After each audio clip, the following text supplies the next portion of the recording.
Oke, di video ini lu bisa lihat ada beberapa HP, tapi bakal gue perkecil aja biar videonya nggak terlalu pusing ya kan. Nah di sini gue pengen kasih bukti ke kalian semua kalau lu cuman buat jepret-jepretan ya, buat foto-foto aja, lu nggak mesti beli iPhone. Nah, gue di sini ngomongin budget yang murah meriah lah. Budget kentang, gue nggak ngomongin yang iPhone gen terbaru. Budget kentang aja yang HP begini dulu cuy. Karena ini penting banget. Ini enggak sih, enggak penting juga video. Tapi intinya gini, di tahun 2022, 2023, 2024 sampai 2025, lu tuh nggak mesti punya opsi ya. Karena handphone itu speknya udah pada gila-gilaan, nggak mesti opsinya itu lu harus beli mantan flagship kalau yang baik. Yang pengen terbaik gitu, lu bisa cocokin dengan budget lu bisa cocokin dengan kebutuhan lu. Nah di sini gue ambil contoh, gue bingung nih, contoh dari pakai mana nih ya? Si Samsung A51 atau si Poco M5s. Gue pakai Poco M5s dulu dah. Ini kemarin habis gue pakai sampai lowbat. Ini aja dulu contohnya. Nah di sini untuk iPhone gue ambil dari iPhone 7 Plus deh. Ini ya HP buat backupan gue. Nah di sini lu bisa lihat ya ada dua contoh. Gue pengen ngasih kesimpulan aja karena gue sering banget kebacot masalahnya, tapi nggak ngasih bukti secara detail gitu. Secara detail sedetail-detailnya. Kadang banyak aja yang denial apa yang gue bacotin gitu. Nah di sini handphone ini harganya 1 jutaan, ini of course harganya 1 jutaan juga.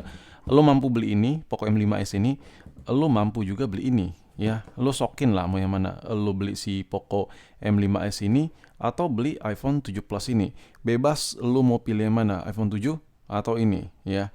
Ini atau ini. Intinya lo mampu beli ini, lo mampu beli ini, lo mampu beli ini, lo mampu beli ini. Harganya at the same time, at the same point, at the same ya ngomong apa sih Puki satu ini. Nah, dengan harga yang sama, mana yang lebih worth it nih kalau buat kamera? Nih gue masukin ke menu dulu. Tapi sebelum ke situ, gue harus ada beberapa poin yang harus gue jelasin ke kalian. Kalian beli handphone itu coba pikirkan jangan patokannya itu karena HP, karena kamera gitu. Lu beli HP karena kamera jangan. Apalagi buat lu yang budget kentang, karena di budget kentang ini performa itu wah, kadang tuh kalau udah nggak enak, enak banget gitu. Nah, di sini kalau lu beli iPhone dan lu tuh cuman butuh buat video recording, ya gua nggak bisa bantah. Ya udah, lu sokin aja. Cuman kalau lu nggak butuh video recording, ya lu nggak butuh kayak gitu-gitu. Lu butuh HP yang perfect buat harian enak, baterai awet, layar yang gonjreng, enak buat nonton video. Terus fitur kamera yang lengkap ya, buat foto-foto iseng-iseng dan lain-lain itu bagus, buat masukin ke Instagram, buat story dan lain-lain. Fotonya nggak bikin malu gitu hasil jepretannya. Nah, gue saranin pilih Android. Kenapa? Karena dengan budget yang sama, lu dikasih yang lebih. Yang pertama, ini emang varian plus, cuman baterainya tetap aja kagak nyampe 5.000 cuy, nggak nyampe goceng. Lu bisa pilih Android yang lain banyak banget yang goceng-gocengan, baterainya yang 5.000, yang 4.500 mAh. Nah, di sini contohnya gue pakai Poco M5s aja. Poco M5s ini kasarnya ini dipakai harian, ini sekali ngecas. Sehari sekali ngecas. Bahkan handphone ini bisa sampai 2 hari baru gue cas ya. Sedangkan ini kalau gue pakai daily ya, ini tuh paling mentok setengah harian ya hampir-hampir sore lah. Kalau gue pakai intens sehari bisa 2 sampai 3 kali ngecas. Itu untuk iPhone. Bang iPhone kan bla bla baterai nggak perlu gede. Itu dulu boy, itu dulu.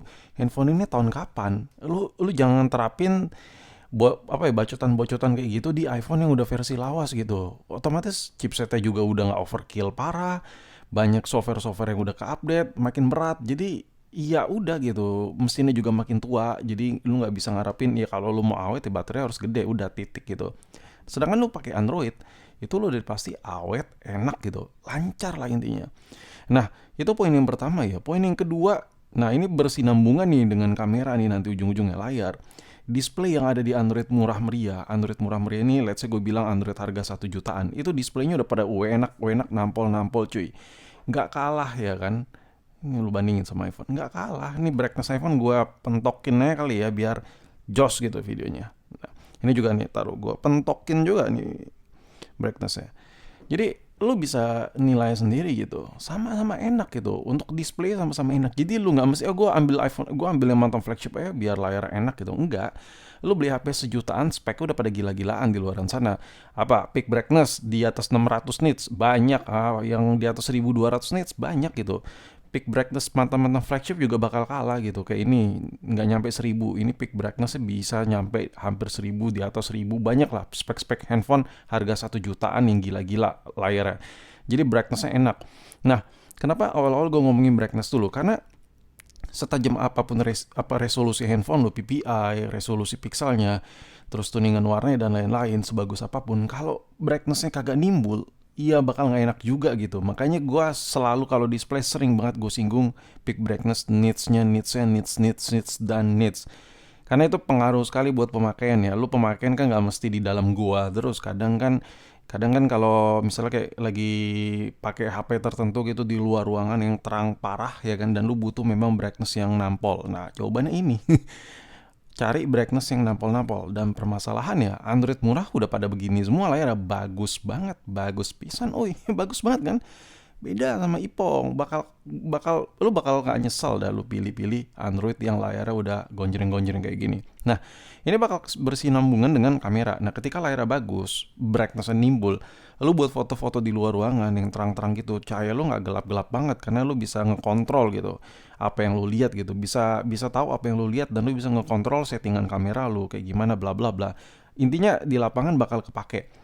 Nah, sekarang kita masuk ke kamera. Kamera yang ada di Ipong 7, ya, Ipong 7 Plus atau Ipong 8, ini berbeda jauh sekali. Kita lihat ya. Lu budget 1 jutaan. Ini nggak rasional sih emang. Lu bandingkan HP Android murah gitu dengan mantan flagship, enggak. Gue nggak ngebandingin handphone ya. Gue ngebandingin harganya. Makanya di awal video tuh gue bilang 1 jutaan, 1 jutaan, 1 jutaan, 1 jutaan, 1 jutaan versus 1 jutaan. Gue ngeliat dari sudut pandang harganya dengan value harga yang sejutaan, lu mana yang lebih banyak benefitnya? Itu maksud gue ya. Kalau ya jelas banding ya jelas beda lah, ini mantan flagship boy. Ya, lebih banyak banyak poin-poin yang memang ini bisa dirasain tetap lebih berbenefit gitu. Cuman nggak di dalam video ini karena gue nggak ngebahas device ya, gue ngebandingin harganya. Tapi di sini kalau lu lihat dari fitur kamera buat foto nih, di sini lu bisa lihat ya udah pasti ketinggalan zaman karena beda tahun, udah pasti tahu lu juga. Tapi di sini gue nyadarin lu semua kalau lu emang buat jepret-jepret nggak usah beli iPhone deh, nggak usah beli iPhone tua gitu. Di Android yang kekini-kinian yang harga 1 jutaan lu beli-beli kondisi second gitu. Ini ada mode malamnya, terus ada potretnya. Ini potretnya juga potret masih abal-abal nih, ya meskipun two lens, dia harus muka ya, harus jauh ini harus di sudut-sudut tertentu dan potretnya tuh nggak selalu always portrait ya. Sedangkan HP-HP kekinian udah bisa by software ya kan, software udah makin keren, udah makin goks, udah makin perfect. Ini bacotan buat portraitnya aja. Udah gitu kalau di Android itu bawaannya udah ada lainnya. Lainnya itu lu bisa setting lagi ya kan. Bisa setting-setting, bisa ubah dan banyak hal yang bisa lu lakuin di sini. Nah, itu rata-rata kalau beli Android itu kayak gini nih fitur-fitur kameranya. Dan yang paling klimaksnya lu tahu apa nggak? Dengan dalam keadaan basic standar nih, sama-sama standar nih ya. Kamera yang ada di Android itu nggak kalah jauh boy, nggak kalah jauh cuy. Kalau di tes buat foto-foto gitu, dia mulai warnanya, fokusnya, ketajamannya dan lain-lain itu nggak kalah jauh nih. Jadi ini benar-benar menurut gua lu rugi banget kalau cuman buat foto-foto tapi lu ambilnya sebuah iPhone, ya kan? Bakal lu rugi parah. Di sini lu bisa lihat ya. Bisa lihat. Nggak kalah jauh, men, ya kan?